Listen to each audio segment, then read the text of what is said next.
Hey guys, sorry I'm late, like multiple weeks late. Got busy, so I couldn't do the review, but I figured I'd rather do better late than never. So we're gonna go over the final episode for Love Live Superstar Season 3, this being episode 12, called Forever and Ever, or Zuto Zuto. So of course, this is the last episode, and I already watched it, so I'm not gonna even pretend like I'm doing this while the review while I'm watching for the first time. I watched it, but I figured I still should cover it because I think this is a pretty nice episode and a good conclusion to Love Live Superstar. So of course, if you want to watch the episode, it's on Crunchyroll. That's the main official source. Without further ado, let's go ahead and jump into the episode. So we have Kano, and she's in her room and she's getting ready to pack because she's got to go to Vienna. And she's freaking out as normal, but Margaret comes in and she's like, just calm down. I moved to Japan. I know you can do the same when you're going to Vienna. And she goes and hugs them. She then later decides that she wants to call Cuckoo about something, and she wants to meet up, but then Cuckoo hangs up because she got caught as she was standing outside waiting to meet Sumine. And Sumine's like, what the heck are you doing here at this agency? So Cuckoo tells her, you know what I'm going to do? I'm going to be a part of this entertainment agency too. I want to be with you. And more or less the idea is she's going to do the same thing Sumine is, except more of doing a different role, which is being her manager. So while she's still going to college in Shanghai, she wants to be next to Sumine, her wife, and basically support her in her endeavor in the future. So that looks like that's what's going to be the plan for these two girls. They're going to continue on the Sumine Cuckoo relationship going on to the future. So I feel like that's a pretty nice conclusion for these girls. We have Kano, she's walking around town, and we get to see this scene again. If this looks familiar, well, if we go back to the first episode, this is a callback. So this is the scene from the first episode where you can see she sees the exact same cat in the exact same posture. In fact, let's go play them both at the same time for comparisons. You can see it looks very similar. You're going to see this happen a few times in this episode, actually. But I think it was pretty nice to have that callback. And then there's another scene a little after where we see Kano walking, and they have the Love Live Superstar on that street. Anyways, she gets back to her home. She's talking with her sister, and there's just like, aren't you gonna go watch the new Liella? And Kano's like, no, that's not my business anymore. When she goes to her room, she starts singing, I think, this Hono Chopiri. And again, this is another callback to the first episode where it literally started with her singing this song. I'm not gonna show you the whole song. We ever seen it multiple times before. Anyways, Cuckoo then interrupts her singing, and it's like, let's go meet up at school. While Kano at school, she gets to see a little glimpse of what the second years are doing, first years are doing, and they're having a real hard practice. And then during the practice, we have Shiki calling Mei the president, and she's like, what? But she basically accepts it as long as Shiki decides to be the vice president of the club. And Shiki's like, well, if you say so. What's that face? But looks like they're continuing their relationship, and we know who the new president and vice president will be in the future. Then we have Kano, and she decides to go back to the club room where she gets to see that, you know, the main focus is get a three-peat, and she's reminiscing, and then she gets scared by the rest of the third years. We're like, she looks a little kind of down, but basically they go around, they go back up to the rooftop to reminisce, and then they have takoyaki hot pot. And they're talking about how they want to do something to leave a legacy behind for the school or something special. And they decided, why don't they write a song? And they have someone they're going to perform for. We'll have to see what that song will be soon enough. Then we jump to the actual graduation ceremony. Everyone's taking the pictures and all that jazz, saying their goodbyes. And of course, we have a lot of the underclassmen. They are really sad and crying because this is the final day for the upperclassmen. Even Kinuko's like, I'm going to help hold them back as a student council president, which, you know, I don't know if that's the best thing to do, but, you know, clearly they want them to stay. In fact, we even have Margaret and Tomari coming to this ceremony, even though they don't have to. But anyways, Kinuko is crying in Kano's arm. She doesn't want her to leave. And then we get to see someone walk in with a very fancy hairstyle. Who could it be? Of course, it's Sumine. She is jazzing up with some very fashionable hairstyle for the ceremony. So we get the start of the first graduation ceremony of the school, and you know, all the students sit down, and the first to graduate will be Ren. And of course, that's kind of special because of course, her mother is the one who put the school together, and to have that being the first to graduate from the school is definitely really special to her. And we get to see some of the family members. We get to see Kuku's family, their faces. They actually drew it this time, so that's nice to see. And then we had Kinako, she had a bit of a speech, and then Ren has a little bit longer speech. And they go and talk about their journeys and how proud they are. Everyone, we can even see Ren's mother kind of be at the ceremony with her holding the picture and all that jazz. But that's a pretty quick summary of what happens. Nothing major happens in the graduation ceremony. Anyways, all girls all group up for a picture. And I don't know, this kind of gives me some of the Love Live School musical vibes, where they take that final picture with all the other idols, and they even go zoom in and have a slow pan where they kind of give that glow that makes you really nostalgic when you look at this kind of photo. Following the photo, Tomari then asks for Kanon's ribbon. That's the reason why she came to this ceremony, and she lets her know that she always looked up to her, and that's why she's a school idol. So Kanon gives her her ribbon and ties it around her wrist and kind of makes a symbol saying that I'm leaving Liela in your hands. So then the girls then line up at the front gate, and they all take a step and jump over the line, kind of symbolizing they're jumping into the future, that they're moving on from Yoigaoka into the future that they have set for themselves. So kind of that nice symbolism that they have where they're moving onwards. Then Kanon tells them, we got a song that we want you to listen to. So they go to a rooftop, and hey, doesn't this look familiar? For those who have been following Superstar for a long time, yes. This is the exact same stage that we saw for the very first song from Love Live Superstar, Haji Mari wa Kimi no Sora, which was way back in the day. So of course it looks like we're going again to get that song. So this isn't really necessarily a super big surprise. This is tradition for Love Live to always have the first song that each group has ever released to show up in anime. This happened with Muse, Aqua, Nijugaku as well. So of course it makes sense that we'll get Haji Mari wa Kimi no Sora as well. So we get to see, especially since the stage is the exact same. In fact, the outfits are exact same. So of course we're going to get that song. So then these girls tell them this is their final song, and they're going to perform it for the rest of Liela. So without further ado, let's get a preview of the MV.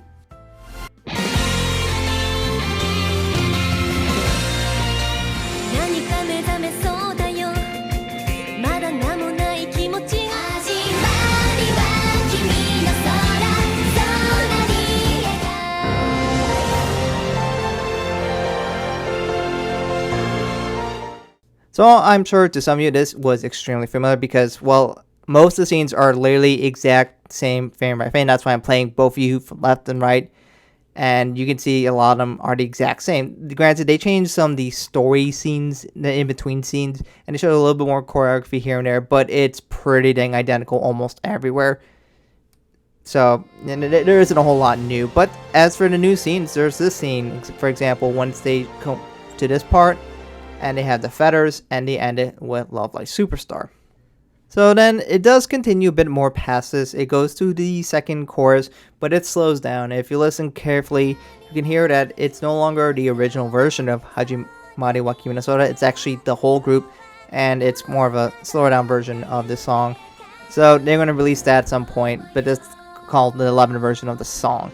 But then they also have the part where it starts having the confetti fall down, which is very reminiscent of how the Love Live Squad movie ended. And I don't know, it kind of hit me in the feels because I really enjoyed the way that Squad musical, or the Squad movie ended, where they had the confetti with Boku Tachi wa Hitotsu no Hikari. It really hit hard there. But there's one more thing after this. Is actually they have one more Liela Nuta. This one's called Musubi Melody. So let's get a preview of that song.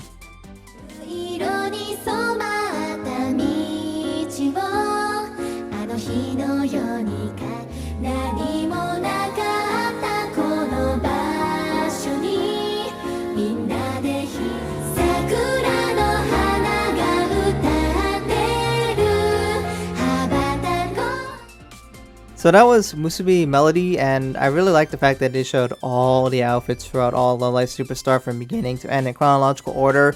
A lot of memories involved with that song, and especially when it got to the chorus, I don't know, it sounded really nice, and it's just kind of a nice conclusion to the whole series here.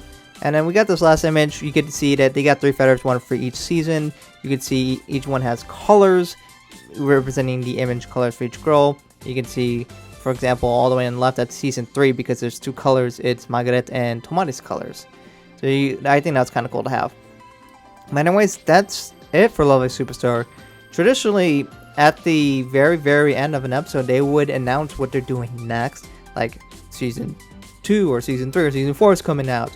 Or movie now in production and such. But we didn't have anything like that. And the fact that the way they ended with the confetti, that's you save that for once you're done. So I don't know, it looks like Lovely Superstar is just done probably. There is nothing past this. And of course, you know, like what could they do? So they could do a movie, but they got other things in the works right now. So it feels like maybe this is just the end of Love Superstar in terms of the anime. And they, of course, can continue releasing songs for a while. But even if you start listening to what the seiyus are saying, it feels like, you know, sometime in the near-ish future, we might get the end of Leela. Maybe 2, 3, 4 years, whatever that might be. But this could very much be the end. So in the end, what do you guys think about Love Live Superstar? And what do you guys think about this episode? This episode is definitely probably one of my more favorite episodes. I know I have my problems with some of the things about Superstar and the fact how they finally got all the girls to join Leela. It was nice that they took more time talking about and developing Tomari and Margaret, but when they got them to join, kind of felt like they painted themselves in the corner. They didn't know how to get out, so they didn't even try. It just happened.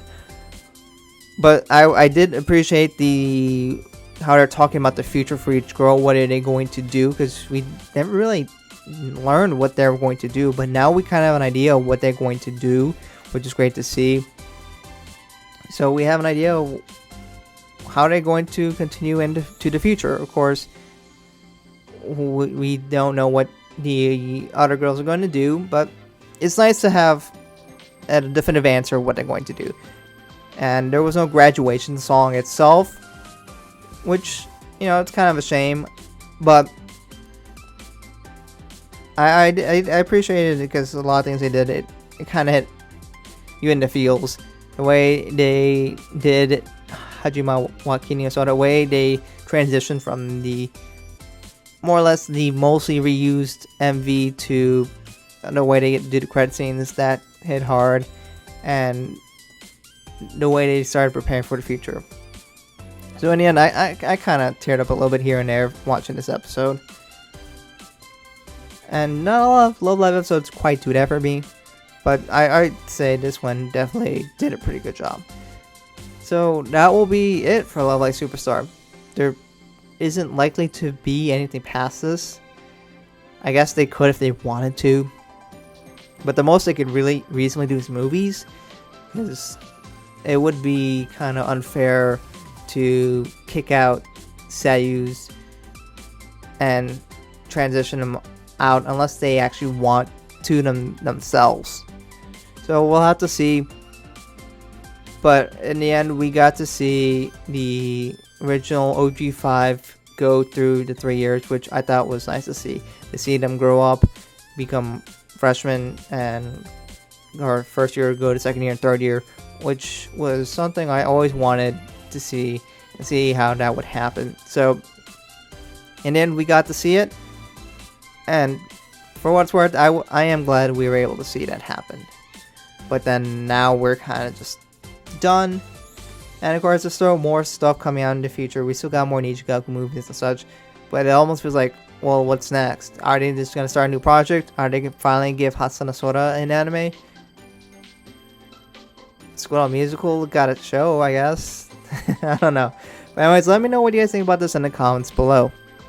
And of course, as always, I do have a poll where you click the link in the description below and rank the girls after this episode from 1 through 11, 1 being your favorite, 11 being your least favorite. I'll try to get this done Thursday, maybe, whatever I feel like. It's been open for a while. But anyways, I'm curious to see your guys' opinions on these girls after this episode, and more or less give it a general idea of how we feel about them in somewhat conclusive form.